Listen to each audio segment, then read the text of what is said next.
Hi everybody, welcome. Hey Mark. Great stuff. It's just about time we can get started with the Lightroom training for today. So hopefully we can make this a weekly thing on a Tuesday, just going through some Lightroom tips. We might in future expand it a little bit to other things, maybe some other technical things or editing related things. But for now we are sticking to Lightroom, and this is session 2. Last week we just looked at a bit of the philosophy about editing and quickly about why Lightroom is in a lot of cases the best application to use for a specific use, and we compared it to some other photo editing and photo cataloging systems, and yeah, all good. So that was last week. The video is still available on YouTube as well if you want to have a look. Meanwhile, we've switched from Zoom to YouTube Live just to get a better quality stream. And just talking about that, I want to show you something. So hold on one second. So if you look at your YouTube, if you're in a browser, if you are on a computer, just press the little gear icon if you're on a fast connection, and you'll be able to select a different resolution. So we've seen in the past that with Lightroom, some of the controls and the labels of the controls are pretty small. So this will help you to actually see what's happening. The stream is available in full HD. So if you switch up and you've got a good fast connection, you'll be able to follow along quite nicely. If you're on a mobile device and you want to do the same thing, tapping on the video in the top right corner, you'll have 3 dots. Tapping on the dots, you can tap on quality, and after quality you can go advanced and then select your quality you want. So that should get you a nice resolution so that you can actually see all the controls as we go through it. There will also be a video available after. And then lastly, drop any questions in. Yes, the 3 little dots. Mark, you've got it. So the last thing is any chats, any questions, just drop that in the chat. Every once in a while I'm going to have a look at the chat, just catch up and see if there's any relevant questions to what we're doing, and then we'll handle it from there. So again, I'm Bertrand. Welcome to tonight's training. We're going to be going similar to last week. We're going to be going quite fast. We've only got an hour to cover what we want to cover, but I will answer questions if they are relevant to what we're doing. Then next, first off, we're going to start looking at the workflow. So workflow from camera to getting to Lightroom and backing up. So that's always a really important thing for me, is where does my editing software and my cataloging software fit into this whole process? It should make things easier for me, so easier to find things, safer not to lose things. If things go wrong with electronics like they do, if a hard drive crashes or something, I don't want to lose any pictures or images, especially not client work. So the workflow is really important, and having a workflow that's really robust is important, and Lightroom fits into this for me. We'll have a quick look at my workflow. Your workflow might look completely different. If you, oh, I just see a question. Yeah, it might default to 720. 720 should be okay if that's what your connection wants to do, Vinesh. You should be able to follow along at 720. 1080 you'll just have a tiny bit more detail, but it's all good. Let's continue. Yeah, so my workflow is very specific to what I do. I do some street photography. I do a lot of photo walks with Mark and the rest of the Joburg Photowalkers, and I do a lot of client work, client shoots as well. So especially on the client shoot side, the workflow is really important to do it really efficiently, really fast, and have everything backed up so that it's secure, especially if it's from events or things that don't happen again. Okay. So that's what informs my workflow. Yours might be different, and your requirements might be different depending on what type of photography you do and how often you do it and how many images you've got to catalog and to look after. Yeah, so workflow first, then we'll have a quick look at how you can use Lightroom to sort through a lot of images, how to get your picks and selects done, rate your images as well, and then you can focus your editing time on the ones that you'll actually be using in future, or the ones that you want to use for yourself, give to somebody else, whether it's a family member or a client or whatever the end client might be for the project. So we'll look at the whole workflow start to finish. And then right at the end, we're going to edit a couple of images from a photo walk this past weekend.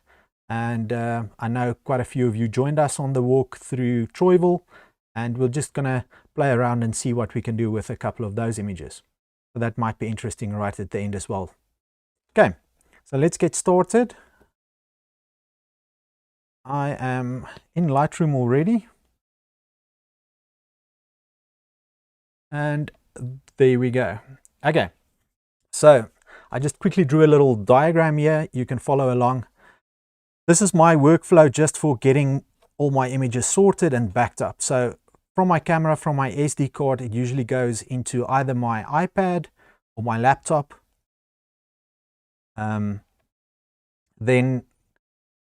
in my laptop, I do two things. So basically I plug my SD card into my laptop or the reader, an external reader that's connected to my iPad. The first thing I do is I copy the complete folder of that's on the SD card over to a folder on my hard drive if it's a client shoot. So if the work is for a client or it was an event or something, I would make a folder on my hard drive. All those folders are labeled by date and by the event or whatever it was that I did. And then that folder sits on my hard drive or on my storage on my iPad. Then while the SD card is in, I will then open Lightroom and I will import all those images into an album in Lightroom. Okay, so immediately, so first off, the images are just on my SD card. As soon as I put it in, it copies to a folder on my device. So now I've got those same images in two spots. It's still on the SD card and it's on my device.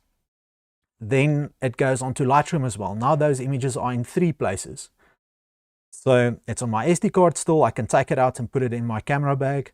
It's in Lightroom. It's been imported into Lightroom, and it's also in a folder on my hard drive. Now there's one exception for that folder on my hard drive. I only use it for organized events like photo walks or something like client work.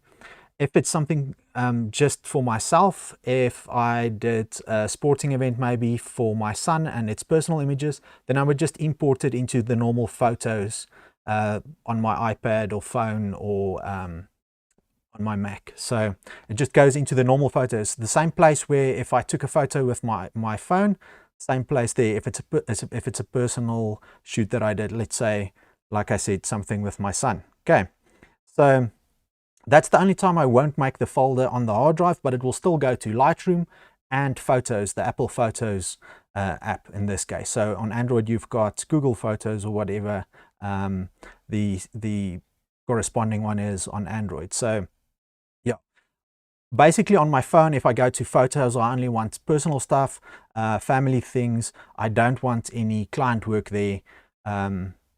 Or street photography projects or things. So I just keep those separate in folders on my hard drive. Then from this folder on my hard drive, my computer backs up to an external hard drive. So that's just a normal computer backup, full backup.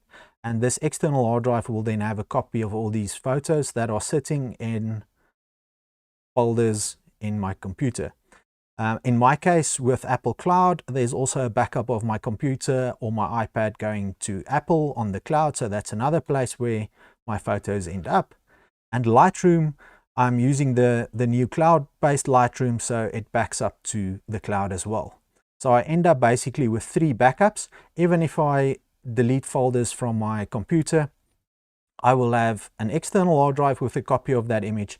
I will have an Apple-based copy of that image. This could in your case be Google, and then the last one is I'll have an Adobe Cloud based copy of that image.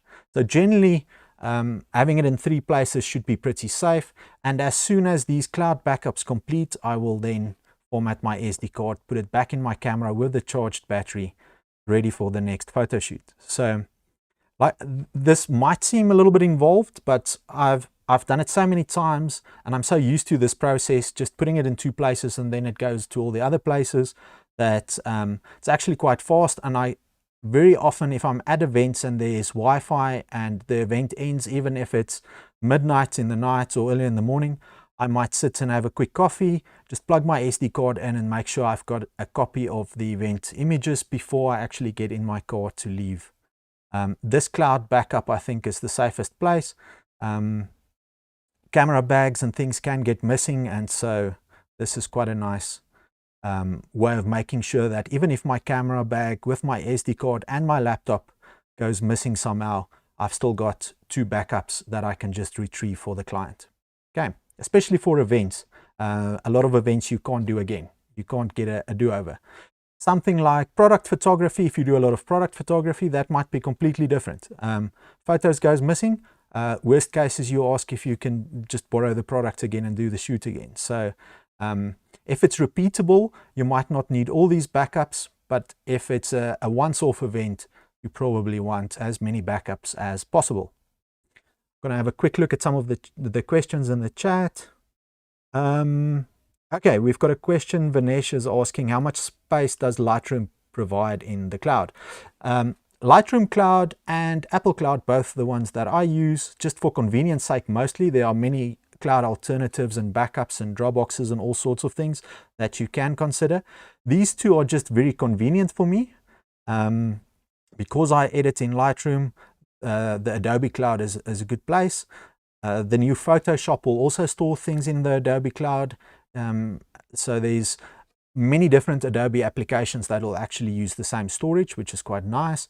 And the Apple one I use for all my backups just because it's very convenient, and the Apple devices will back up there very easily.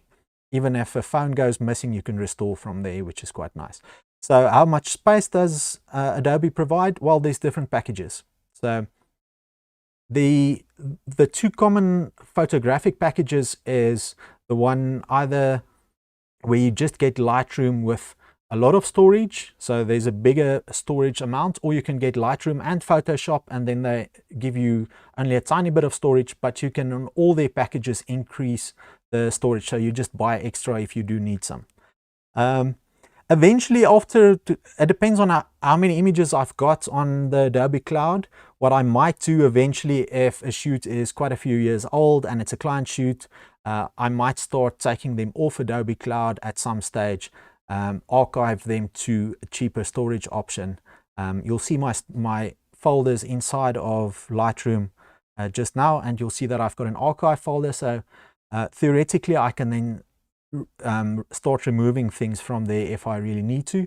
At this stage, I'm not doing it. So I've got a few terabytes of images on both these places. And I think it's a safe way of working. Okay, so short answer is, it depends on how much you're paying for Adobe. You can make this cloud quite big. Right. Let's have a look. Next, we've done those. So let's go back to this image. Now we've got our images into Lightroom. So this is where I work. Just another point, this folder with images in generally is not edited original images, and that gets backed up everywhere just in case I need to go back to those. The Lightroom images are the ones I work with and also share with customers. So these will end up being edited, although with Lightroom it preserves your original image as well. But my edited final images are generally just in Lightroom, except if there's a very special reason, I might also then export my edited images to this folder. So I've got both original and edited. But in most cases, just to have a really fast workflow, my edited images will just sit in Lightroom. Okay. I do make a Lightroom local copy of everything that's in my Lightroom, so it's on Adobe Cloud and a local copy, so should be okay there. Now we've got it in Lightroom. So how do I import it? How do I organize it? This is quite important, I think. Let me show you the structure in Lightroom. So there's a couple of things. If you're new to Lightroom, if you're starting with Lightroom, there's a couple of places or things you need to notice here. Very first thing right at the top is you've got a nice search bar. So you can search based on camera, on lens, on ratings that you gave images, on keywords. So I can search for specific keywords I used when I imported. Adobe can do facial recognition. If you switch it on, it's up to you if you switch it on or not. So you can search for specific people. If you're doing a lot of events, celebrity events, these things, it's quite nice because eventually Adobe will just recognize those people, and then you can search for all the images you took of that specific person over time, which is quite nice. Type, so is it a raw, is it an image? It can even import videos if you really want to, although you can't really do anything with videos inside of Lightroom, but you can search by orientation, so is it a landscape or a portrait? All these little things that you use, flash, there's so many different possibilities for searching, and it's quite a handy thing to use. Then next to it, next to the search bar, I've got this little thing, looks like a little funnel, and that's for yeah, it's basically filtering whatever I'm seeing in this view. So right now I'm in this folder. It's the folder I set up for today. We'll have a look at all these things later. But if I press this little funnel, I get a filter, and then I can filter maybe by selected images. So I've got 3 that I actually picked. I've selected them previously. And it's the little check mark, the flag with a little check mark on. Next to it, there's unselected, so I can filter on those as well. Now I'm basically getting all. I can look at just my rejected images. There's no rejected images. So that's a nice way of just looking at an album and getting to images that you want. I can tell it only 2-star or above, below or equal to 2-star, below 2-star, equal and below. So you've got all these options for filtering your images in that album. You can also do it with your basically all your photos that you've got in Lightroom. So if you've got a good system and you every once in a while get a 5-star image, you can then go afterwards and just pick those out for your portfolio, which is quite handy. Okay. What's next? So this is where we can filter, and it will update this view for us. If you've got hundreds of photos after a shoot, or even maybe thousands of photos after an event, it's a really quick way of filtering and checking different things. You can also filter by, is it a JPEG, is it a RAW, all these different things. Okay, I've only got 8 images in here, so it doesn't make a big difference right now, but trust me, this is a really handy thing to do. Then on the left, you can browse by dates, you can browse specific people, you can do you can connect it to external services, which I don't do, and delete it. So Adobe Cloud will even keep your deleted images for 30 days before it completely disappears. So that's just a nice safety thing. If you start editing and you think, oh, that one image that I actually deleted, I actually need it back to fix it up, it wasn't that bad, you can still go and fetch it back and put it back in your album. Then on the left-hand side, you've got your navigation. This looks a tiny bit different if you're on iPhone or iPad or any mobile device. This looks a tiny bit different, but it works exactly the same. You've got your normal albums and then shared albums. So I can share with clients and they can download their own photos from my Lightroom, which is quite nice. The way I organize my Adobe, if you install it, your Lightroom, there's nothing here. So this is all clean, there's nothing. As you import images, they just all go into one big bin, which is not a great way of organizing your images. What I did is I created all these folders. So you can either create albums or you can create folders. An album is something like a photo album where you can put images in. A folder can contain albums, if that makes sense. So a folder is a place to put multiple albums in, and albums is the place where you put multiple images inside. Okay, so what I did is all these are folders, and I just figured out, I sat down with a piece of paper and I figured out how I want to organize my images. So right at the top, I've got important.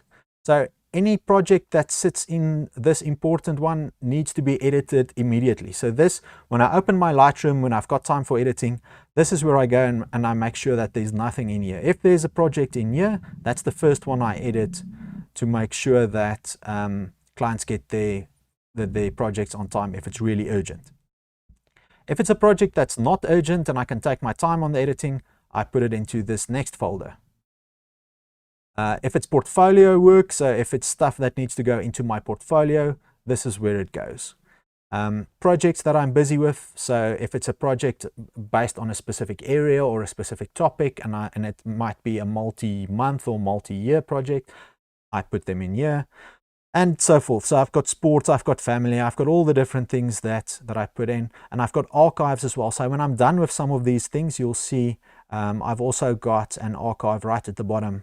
Yeah, so when I'm done with client work and it's edited and I've delivered it, shared it, they're happy, I would then take that album and I would throw it down here in archive. So then my important folder will then be empty if there's no work to do. So this is my personal workflow. You need to figure out what works for you and the way you think about your projects and the way you want to prioritize and work through. I know some photographers that just have an inbox here, and so they drop everything new in there and then they sort it out to different folders. This way just makes sense for me. When I'm done, it goes to archive. When I'm still busy, it's in one of the categories at the top. Now notice that Lightroom very often wants to sort this alphabetically, and I actually want these sorted the way that I work, from top to bottom. So my archive is right at the bottom, and at the top I've got the most important projects. So the way I did this is I named them as 0 important, and my archive is called 99 archive, and I've got lots of space in between to put new ones in. And so number 1 is projects I need to edit. 2 is portfolio. So I can get to these quickly, they're right at the top. It's just a little tip to be able to find my folders easily and to streamline my workflow. So I know archive is right at the bottom and my most important stuff is at the top. Now, if I open something, let's say street, I'm going to open street. There's a lot of street stuff that I'm not completely finished with. I might have started editing, picked out some images, but they haven't moved to archive just yet. So you'll see Troyville, for instance, is right here. And the way I name these, similar to these numbers for my folders on this side, I did a similar thing here. So I name them by date, and I start with year, month, day, and I use the zeros for the month placeholders. And the reason for this is then it sorts it. The latest one is at the bottom, the first one is at the top. It just makes finding stuff so much easier, because usually I'm editing my latest project, which would then in this case be right at the bottom. Then what I do is inside this folder I would have my album with the images from that day. So this is Troyville last weekend, Joburg Photowalkers walk, and all my images are right here where I can find them. If this was client work, I will have another folder or another album inside this folder, and it would say shared. So it will have the same name. Right at the end it will say shared. The reason for that is when I do my selects, maybe 5 or 10 images that's going to the client, I would edit them. I would throw those 10 images into the shared one, and I can share the shared album with the client, and they can only see their 10 images and not all the other ones that I didn't want them to see. Okay. For me, I struggle when I'm not organized. I struggle when I can't find photos. I struggle when I don't know what to do. When I sit down and I want to edit, this way of working just points me in the right direction. I can't miss a project. I can't forget about a project. A client can't phone me a few weeks later and say, hey, remember me, where's my images? This way of working just pushes me along and I complete everything. So when I import client images, I will make both albums, the shared album and my album that keeps all the originals. And so if my shared album, you'll see there's little numbers next to it. If my shared album says 0, I know I haven't shared anything with my client yet. So it's just these visual cues that tells me what to do next. Did I share it? Didn't I share it? How far am I along? Okay. So this helps me a lot to organize my work and to be efficient in what I'm doing. To be honest, I don't like spending time editing. I would rather be doing a photo shoot somewhere than editing. So the faster this system works for me and the more efficient it is, the more time I can spend doing photo shoots and not editing. Also, when doing it for clients or professionally, this is a time suck and time you could have spent at another client doing another shoot. So being organized, I think, is really beneficial, and that's where Lightroom really shines for me, is getting things organized.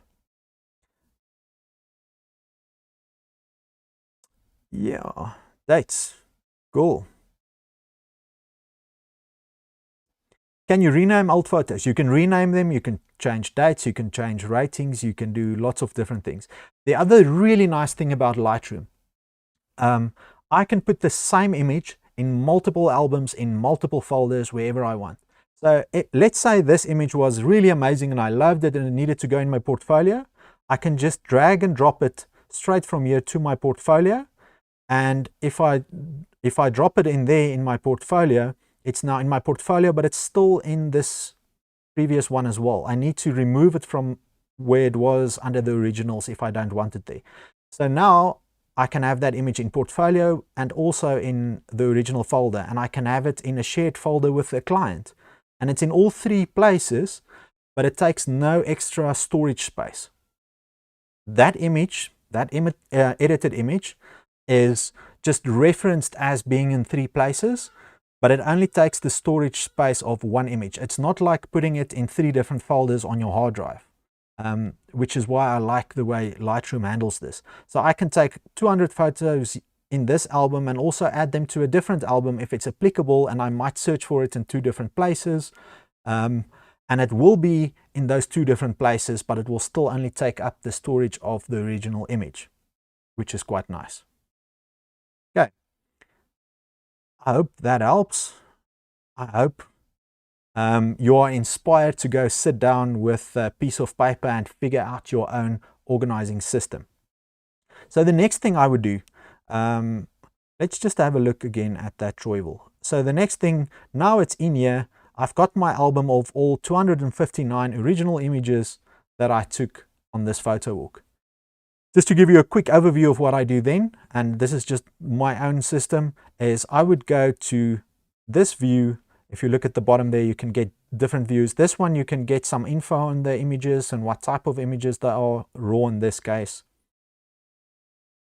Hang on, does the virtual copy of an image in different places mean different edits on the image? We've just got a question. No.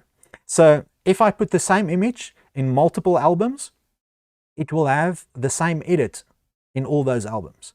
But what Lightroom does is it does auto versioning, so it saves multiple versions of your image. So it saves the one that was imported, so the original image.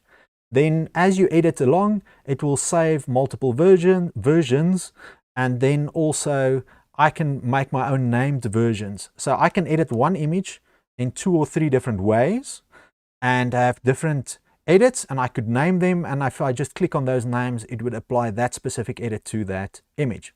If I wanted 2 different edits in 2 different albums, I could make a virtual copy, which means I need to right click and go duplicate, which is different.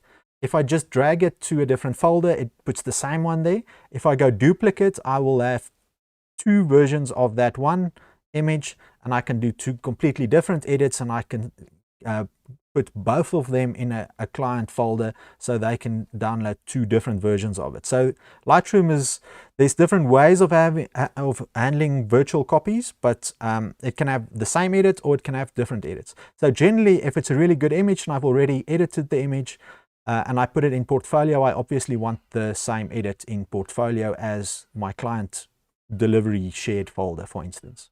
Okay.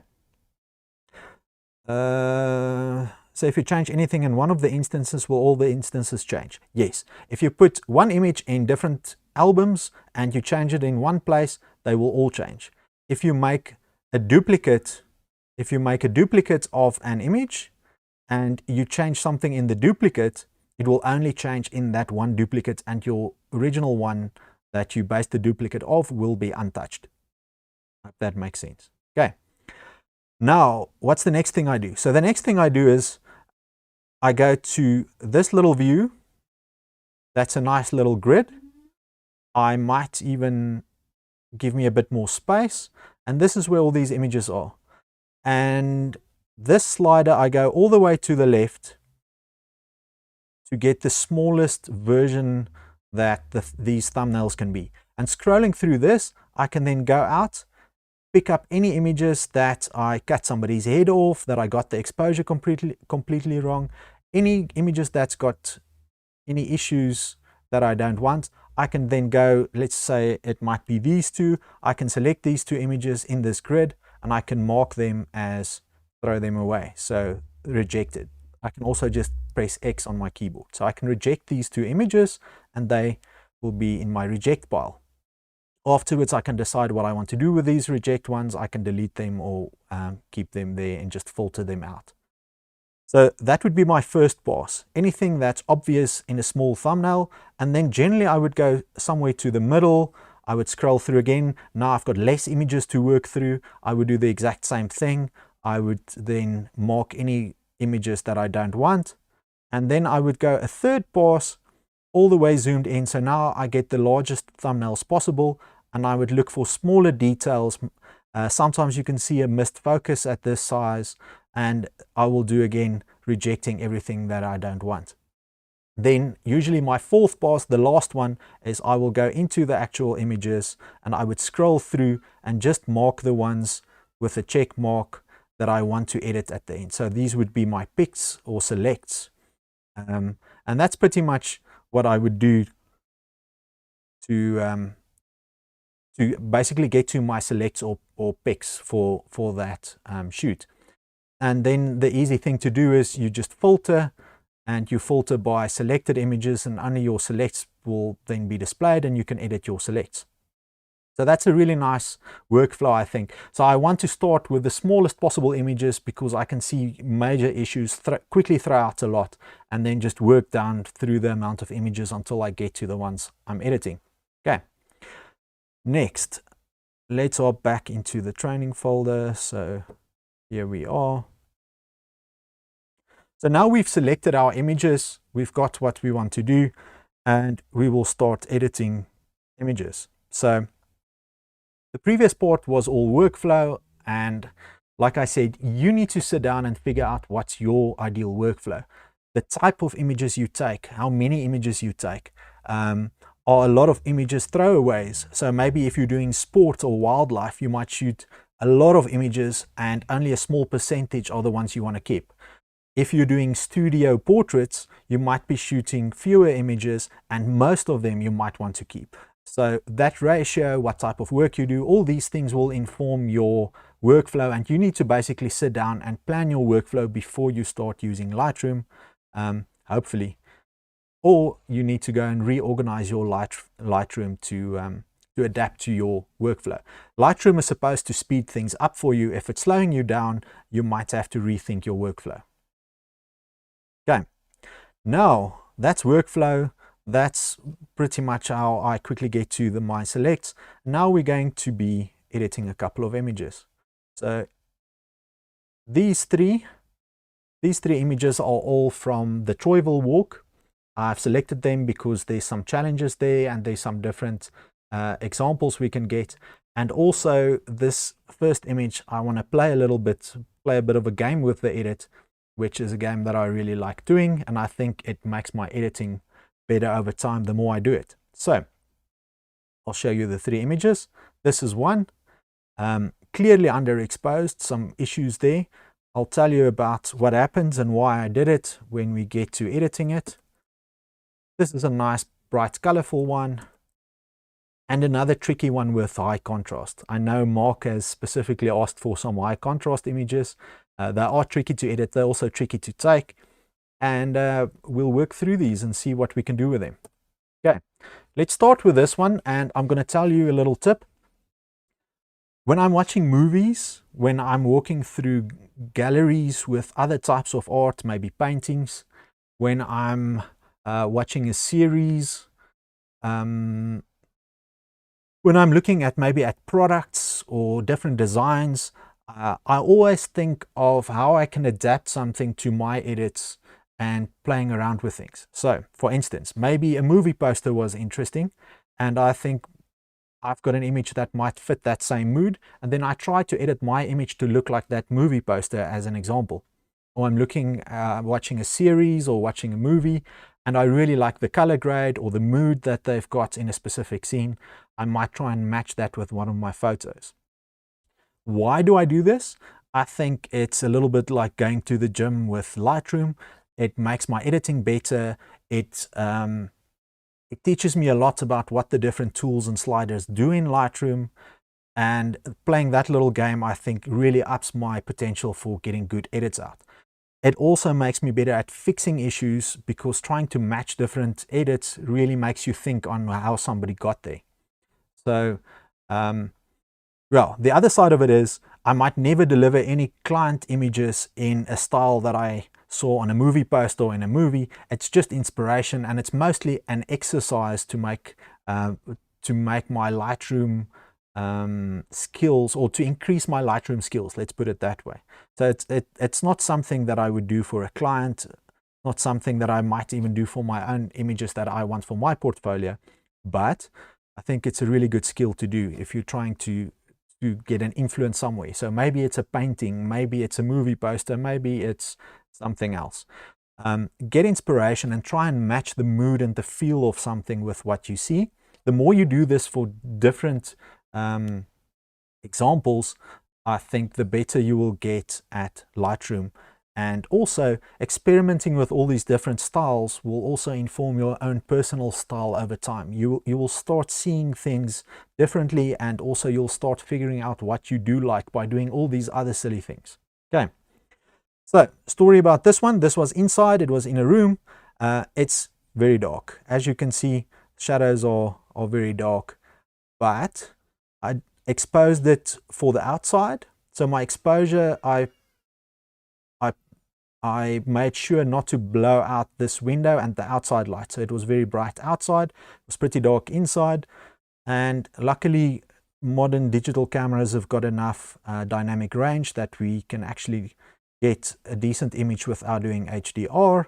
By the way, HDR you can also do inside of Lightroom now. You can also do stitching of panoramas inside of Lightroom, which is quite nice. Let's start with just opening up the edit panel. So if you open up the edit panel, you can move some sliders around and just check that you've actually still got information. So if I move my exposure, you'll see those dark areas. I've actually got information there. It wasn't completely crushed. I did check that when I did the exposure. So I lifted my shadows so that they were just touching the black or my exposure. And also I checked that I wasn't hitting white on the window. So this is the exposure from the camera, and what you will also see is my camera was actually set to monochrome, and I can change this in Adobe right here to color. Now I've got a color image right there. I saved a raw, so I took this image in raw just to get that extra dynamic range because it was a high contrast image. So with the raw I can go back to black and white or color. It's all there. Adobe was just set to import it with my camera settings, and in this case it was actually in black and white on my camera. Okay, so we know the information is there. What can we do with this edit? Well, we're going to play my little game with trying to match movie edits.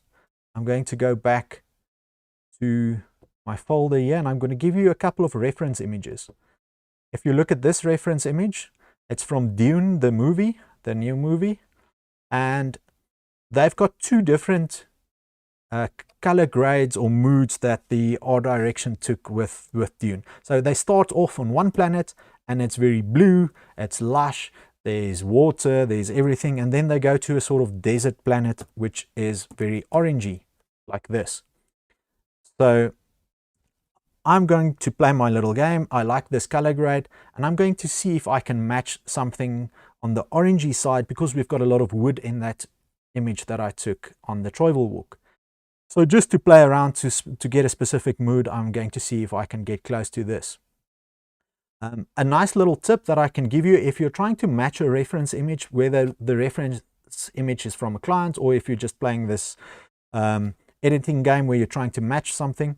If you don't know what they did with the white balance, and in both these cases I can tell you they played around with the white balance and so the temperature and the tint, it is not what the camera would do in auto white balance, and I can show you why. If I take this little white balance picker, color picker, and I pick something that should be a neutral color, like his white collar right here, you'll see that this is probably closer to what the camera would have seen with regards to white balance in this scene. Okay, we can go back and we can pick it again. So what you'll see is my temperature goes to the warmer side, my tint goes to the purple side. So what they did with the original photos, they went the opposite side.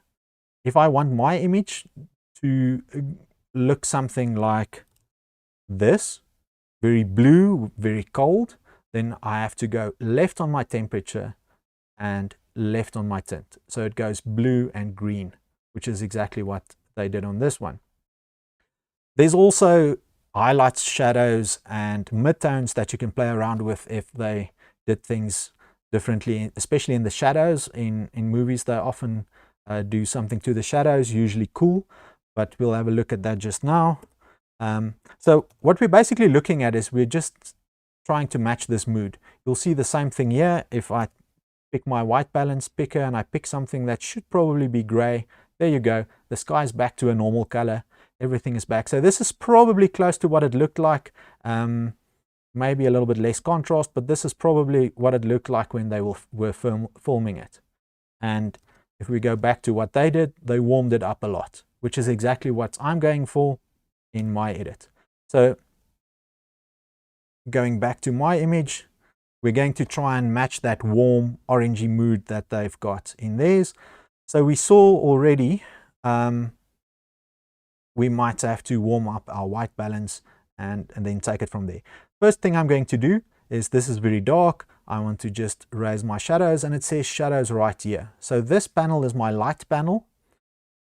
It will influence the exposure of my image, and if you look at my histogram, you can see everything is squished up on the dark side. If you know your histogram on your camera, you will recognize this. It's pretty much the exact same thing. It shows you where the information is. This is white, this is black. We might have one session just explaining histograms because it can get quite involved, and they can also yeah, it depends on what you want. It's not always about having information in the middle, it's about having it where you want it for the mood of the image. But in this case, I need to lift the shadows, which is exactly what we're doing. I am going to drop the highlights a tiny bit and then just open up my exposure to a spot where I don't want to make it too bright. I think a nice moody one. So you can see most of my information is on the darker side. I don't want too much on the light side, but I think that's already getting to a good place when it comes to exposure. If I really want, I can check my whites, holding in Alt while I'm moving it around to see when I'm getting complete whites. Around about there. Blacks, I'm going and I'm holding Alt again, and I can see when I'm getting blacks. There I go. That's looking good. Contrast, I can drop a tiny bit. So what happens is, when I move my whites whiter and my blacks more towards the black, my contrast actually increases in the image. So I'm just going to drop it down so that it's not too contrasty. There we go. Now we're going for that color grade that we just mentioned, and in that movie color grade, they went warmer. Going to push it a little bit towards the warmer side. They also did a tiny bit of purple in there, not too much. I'm just going to check it again. I'm going to go back to this one and just check again what they did. White balance, I'm going to put it somewhere that should be gray. And I'm going to have a look at my white balance sliders. Yeah, so they went on the tint a tiny bit. Well, I need to move it a tiny bit green to get it back to normal. And I needed to move this one quite a bit to the blue to get it back to normal, which means in my edit, I need to go the opposite way. We're going back to this one, looking at it. And like I said, this is just something to play around with, to to improve your editing technique, try to match a color grade or an edit that you see somewhere. I'm going to increase the, there we go. Okay. So they went a tiny bit purple, a little bit more towards the yellow. And like I said, when we're getting that image back to normal, we have to go the opposite way to get it to what they did. Vibrance, I'm going to drop it a tiny bit. There's just a little bit too much color for my liking in there. I think we're getting close to where we want to be. We can straighten the image. If you look at your straighten slider here when you're selecting crop, C is the key you can press, or you can press here for crop. I can go auto and see if auto fixes it. That looks close. I'm going to go with auto. I can also straighten it and really straighten up all the lines. If I go back to edit and I go to geometry, so we can go auto and it will try and really straighten that wall for me, all the lines running upright. I'm mostly worried about vertical lines. I'm not too much worried about the others. I think that's probably close to where I want to be with this edit. Move it a tiny bit this way. So as an example, that was the image I took. That was my in-camera, back-of-camera view of it after I took the image. Like I said, I made sure that there was still some information in the shadows and I didn't get white windows. And that's my edit on it, trying to match that mood that we just talked about. Okay. If you've got any questions, just pop it in the chat. So again, I'm just using the tools that I think will actually help me with my edit. If I really wanted to, I can even go into the shadows. So color grading, you can split by shadows, midtones, and highlights, or you can see all three if you want to in one view. I might go to my shadows and just put a little bit of blue into my shadows, just to balance that warm feel of the rest of the image. But going through and finessing it a tiny bit more, I can always do maybe a tiny bit of texture if I really wanted to. Tiny bit of grain sometimes helps out in just enhancing the mood of an image. I could do sharpening if I wanted to. Tiny bit of noise reduction maybe.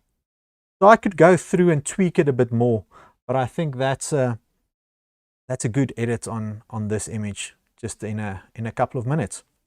Let's do two more very quickly. I'm not going to be matching anything else. I'm just going to show you two more things that we can do. I'm going to start with the crop because I would like to be a bit more upright. So I just rotated it with the crop. What I can also do is just maybe get rid of that first part of the image on the right. This is looking good.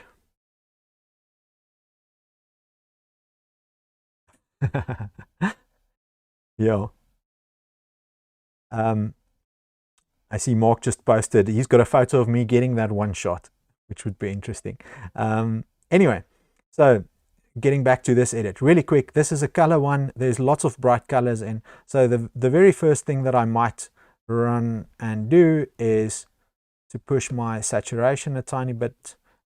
Oh, no, wrong one. I don't want to do greens by themselves. So this panel at the top, vibrance and saturation, this is for all colors. And this next panel, you can isolate one color and change that one color. So in this image, I can show you if I select red and I change the saturation, you'll see the red house change and nothing else. But if I change the saturation of the whole image, you'll see those colors come out quite nicely. Okay. So very first thing I did is I just pushed up the saturation. Not something I would normally do for most images, but because this is such a vibrant, colorful image, I want to get that message across. So that's that. On the light panel, I'm actually quite happy with the exposure on this. And the only thing that I would like to do is I might just drop the highlights a tiny bit and then push my exposure up a tiny bit. The highlights will mostly affect my sky in this case. This is the brightest part of my image, and I just wanted the blue a little bit darker, so dropping the exposure would give me that. This is probably a really quick edit because there's not too much that I would want to do in this case. The one thing that is a little bit distracting for me, and that if this was a film image that we developed in the darkroom, I might have darkened this in developing. So this part of the image is a tiny bit bright for me. I don't necessarily like that. I would like my focus to be on the bright houses and the sky, and this I think is a tiny bit distracting. So the only thing that I am going to do in this case, as an example, is put a linear gradient on. I'm going to drop it right there on the road, and the only thing I'm going to do is take my exposure and drop it down a bit. And this is something that in the darkroom you can easily do while developing an image, and I think that's a fair edit. Just dropping that down a tiny bit, I'm happy with it. I don't like to over edit images, especially if it's not for a specific reason, maybe for a magazine or something. In this case, just for a walk, I want to keep it as true to reality as possible. And that was my starting image, the raw image, and this is my edit on it. And I think not doing anything more is actually, in a lot of cases, better. Knowing when to stop. Last image. This one, another high contrast image. My camera was again set to monochrome, but it is a raw. So first thing I'm going to do is I'm going to go back to color. Then I'm going to crop it, and I'm just rotating it to get that window straight. Not really cropping in, I'm just straightening it. Very often I catch myself taking images at a slight slant, and it's always the same side. Anyway, now just to check that there's some detail still in those shadows, I'm going to open up my shadows. We've got some detail. I'm going to drop down my highlights to get my sky back nice and blue. So I also didn't lose any information in the sky, the brightest part of this image. And looking at this now with the color back in, this could actually, the first one of the three that could actually for me work in black and white. So I'm going to go back to black and white just because I like it. I'm going to increase my contrast quite a bit. I am checking my blacks, checking my whites, and again I'm holding Alt while I'm doing this, moving it around. So right here I'm not clipping any whites. Right there I'm clipping a lot, so I'll have a completely white sky, which I don't want, and I just want it touching there. I think we're getting there. I've got a nice sky, I've got a nice chair, I think it's nice and moody. I'm just wondering if that chair needs a bit of extra contrast. So it's there, but it's not as visible as I would like it. So again, what I could do is I could really mask it out, but very often if you mask something, in this case like the chair specifically, it looks very unnatural. It doesn't look like, you can see somebody like cut it out and adjusted something on that chair, which is not what I want. I don't want it to look like a Photoshop cut and paste jobby. I want it to look natural in the environment. So what I'd rather do is use larger masks like we did in the previous one where we used the linear mask. This is a pretty large mask that I just want touching the chair here, as if some light came in through the window onto the chair. So if I just lighten that a little bit, brighten up the shadows, this was too much. In a lot of cases, when you're doing things like this, a tiny little bit is plenty. Now that chair is actually looking good to me. Because we're going black and white, I would also want to add some grain, make it a nice grainy black and white image. I think grain really helps the character when it comes to black and white. So that's looking good. I'm pretty happy with that. I think as a first image, we can put the tiniest little vignette in just to get the eye to go to the center and to the view. I think this sort of tells a story. We've got the chair, it's a little bit darker inside, it's a little bit moody, but the chair is facing this nice skyline view of Johannesburg. To me, that makes sense. I'm going to add some sharpening because I want that skyline to just be a bit sharper than it is right now. So you'll see on the sharpening slider, there's a red part. Generally, you don't want to get close to the red. You just want to add a little bit. And then this masking one is quite nice. I'm going to slide it while holding Alt again, and it will show me what it's sharpening. So right here on the left, it's sharpening every single pixel. As I slide it right, it will sharpen less and less and less. And I basically just want to sharpen that skyline.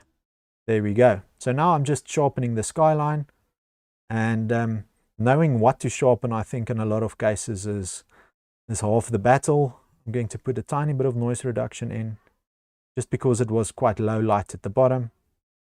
And I think we're there. I'm not going to do anything else. One last thing before we stop this session is you can correct your camera optics. So you can correct for the lens you're using for lens distortion. You can also correct for chromatic aberration. I generally don't do this. Most of my lenses, I like the lenses, I like the look of them, and I selected them because I love what they look like. And then correcting it to be a perfect digital copy of what the sensor is supposed to be seeing without the influence of the lens just doesn't make sense. A wide angle lens to me should be distorting things a little bit. That's the look of it. That's why I want to shoot with a wide angle. When I don't want that, I shoot with a portrait lens or a telephoto lens to not have that distortion.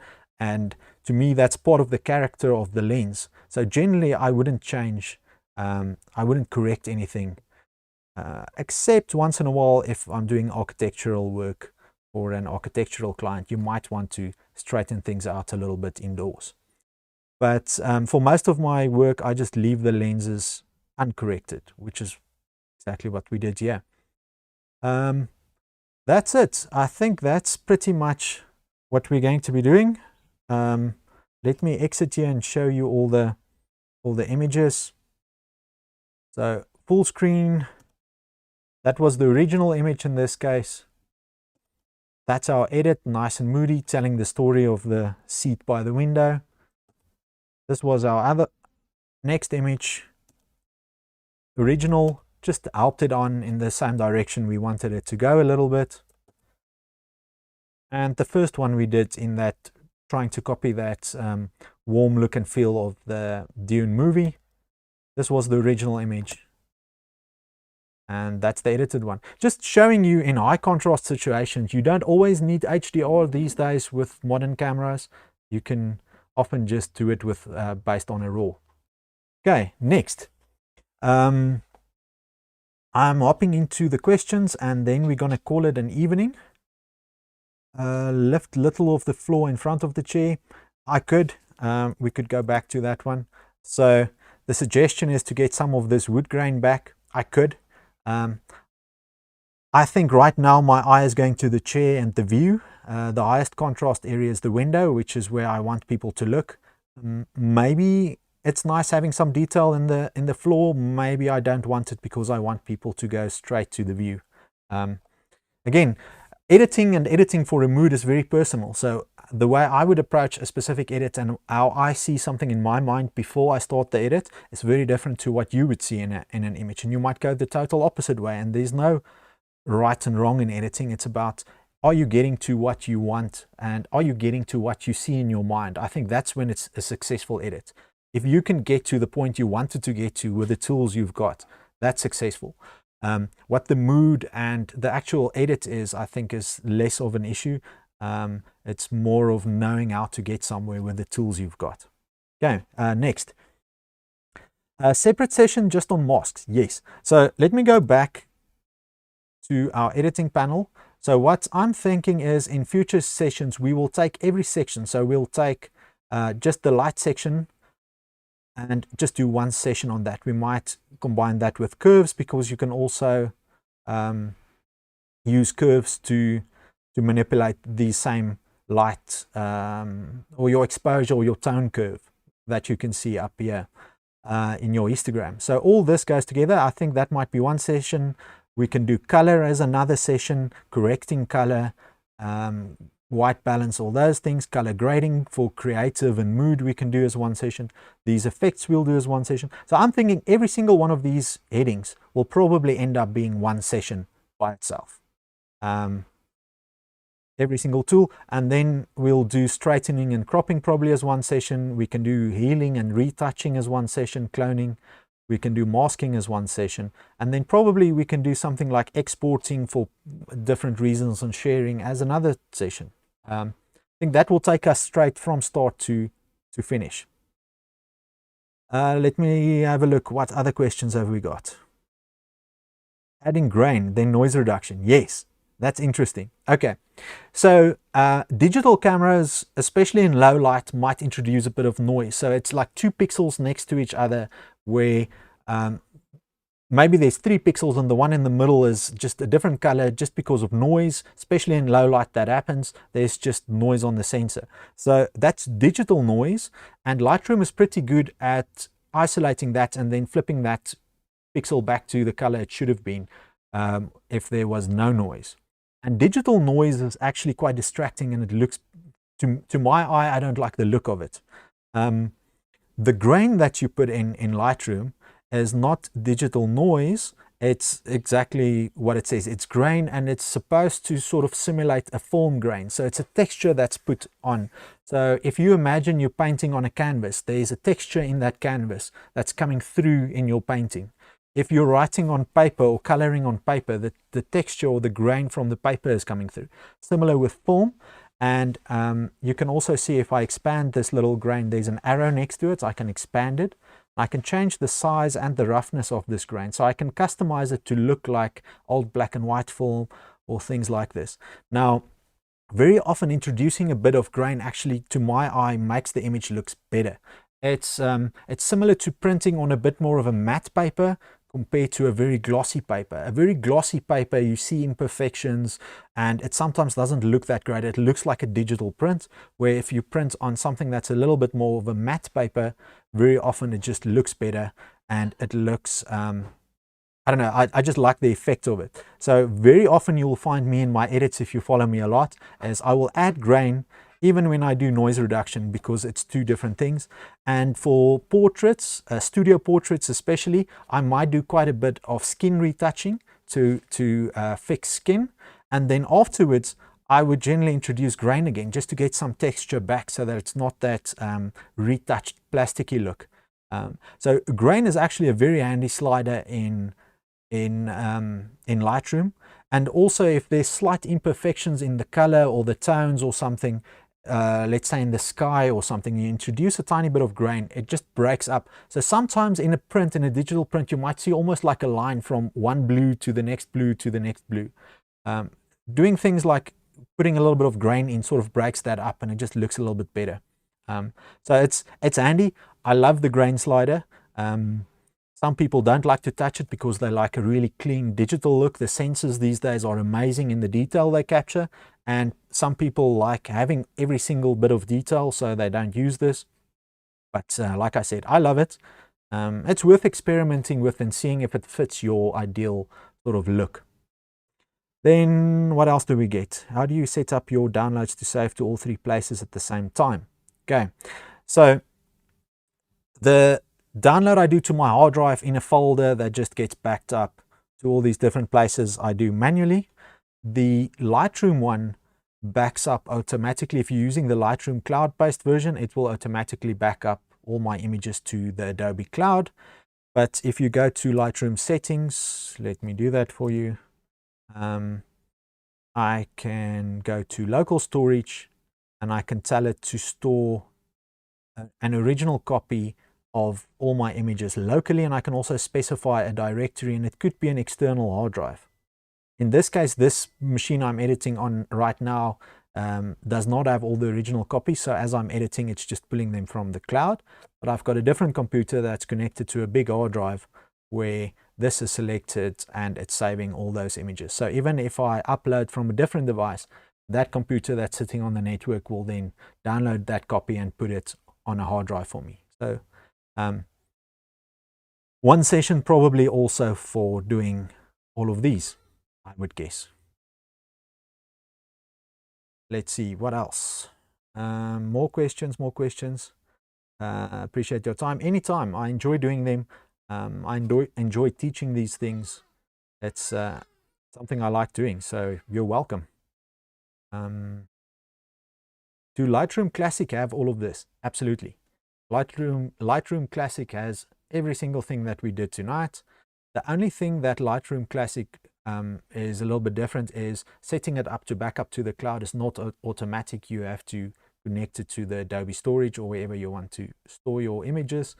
And so the cloud backup works a little bit differently, but Classic can do all the edits we did tonight. There's nothing, any of these panels that's not available in Classic. So you'll find all these sliders that we used in Classic as well. Great. Is that all the questions? Thank you for your time. We went a couple of minutes long, but I'm happy if there's questions to do this. Then let me just do this. Now you can see me again. So yeah, I'm happy to answer questions. You can also in the WhatsApp group or on the email ask me any questions. If you've got any tricky images that you want me to have a look at and maybe edit in one of the future sessions, you're welcome to send me an image you're having trouble with editing, or if you want to see what I would do with an edit on your specific image, just contact me on the WhatsApp group or on the email group, and yeah, you can. I'm happy to have a look at any of your images, or if you've got any questions that you want answered in future sessions, we can do that. And lastly, I'm going to copy a couple of links into the chat. So there is a mailing list. If you want to be on the mailing list to get notifications of future sessions, what we're going to be doing, and also when the videos are available, you can just click on this link and subscribe to the email list. Then the next link that I'm going to copy is the WhatsApp group. So there's a group for this Lightroom training, and you can ask any questions there as well. I'm happy to answer there. So there's your WhatsApp link in the chat. And the last one for anybody joining who's not part of Joburg Photowalkers yet, here's the meetup link. You should be part of Joburg Photowalkers. It's amazing. All 3 images I edited today was from a walk the past weekend in Troyville. And thank you everybody who was part of organizing that. That was amazing. So those are the 3 links. Thank you for your time. I think that concludes tonight's session.